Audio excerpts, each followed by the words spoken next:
સુરતમાં છેલ્લા ઘણા સમયથી દુષ્કર્મની ઘટનાઓ બની રહી છે। ત્યારે સુરત જિલ્લાના માંગરોળ તાલુકાના એક ગામમાં 6 વર્ષની બાળકી પર દુષ્કર્મની ઘટના બની છે।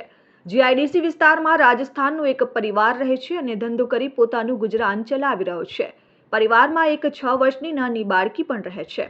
આ બાળકીને જ પાડોશમાં રહેતો વિક્રમ હનુમાન ઠાકોર નામનો ઈસમ તારીખ 1 એપ્રિલના રોજ બપોરના કોઈક સમયે બાળકીને લલચાવી ફોસલાવી એકાંતમાં લઈ ગયો અને ત્યાં જઈ બાળકીને કપડાં ઉતારી શરીર ઉપર સ્પર્શ કરી અને મોઢા તથા ગાલ પર કિસ કરી શરીર ઉપર હાથ ફેરવી બાળકી સાથે દુષ્કર્મ આચર્યું હતું।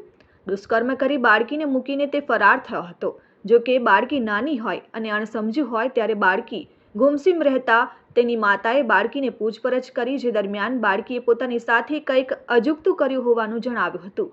પરિવારને બાળકીની પરિસ્થિતિને ધ્યાને જોતા તાત્કાલિક સુરત સ્મીમેર હોસ્પિટલ ખાતે સારવાર માટે લઈ જવામાં આવી હતી। બાળકીને હોસ્પિટલમાં લઈ ગયા ત્યારે આરોપી વિક્રમ ઠાકોર પણ હોસ્પિટલ ખાતે ગયો હતો। ત્યાં ડોક્ટરે બાળકીની પૂછપરછ કરતા બાળકીએ પાડોશમાં રહેતા વિક્રમ ઠાકુરે દુષ્કર્મ કર્યું હોવાનું જણાવતા હોસ્પિટલ ખાતેથી આરોપી ફરાર થયો હતો। હોસ્પિટલ ખાતેથી પોલીસને જાણ કરતા પોલીસ પહોંચી હતી અને પોલીસ ઘટનાની ગંભીરતા સમજી અલગ અલગ ટીમ બનાવી તાત્કાલિક આરોપીને ઝડપવાની તેમજ ટીમો બનાવી નીકળ્યા હતા। પોલીસે ગણતરીના જ કલાકોમાં દુષ્કર્મ આરોપી વિક્રમ ઠાકોરની ધરપકડ કરી। હાલ તો પોલીસે આરોપી વિક્રમ ઠાકોરને ઝડપી પાડી મેડિકલ કરાવ્યું હતું અને એફએસએલની ટીમની મદદ લીધી હતી। આરોપીને કડકમાં કડક સજા થાય એ તમામ પુરાવા પોલીસ એકત્રિત કરી રહી છે અને પોક્સો એક્ટ હેઠળ ગુનો નોંધી આરોપીની વધુ તપાસ હાથ ધરી છે। અને આ બનાવની જાણ સ્મીમેર હોસ્પિટલ તરફથી પોલીસને કરવામાં આવતા કોસંબા પોલીસ તાત્કાલિક હરકતમાં આવી ગયેલી।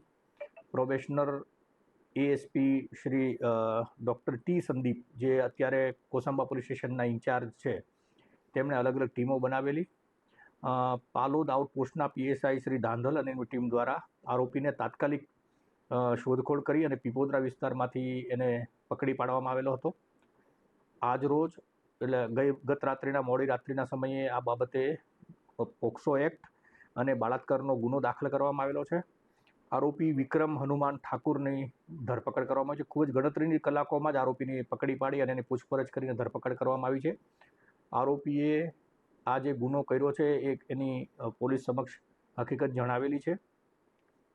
આગળની તપાસ અલગ અલગ ટીમો બનાવવામાં આવી છે, જેમાં એન્ટી હ્યુમન ટ્રાફિકિંગના જે પીઆઈ છે તે, મહિલા પીઆઈ અને કોસંબાના ડૉક્ટર ટી સંદીપ, જે આઈપીએસ ઓફિસર છે, એ આ ગુનાની તપાસ કરે છે।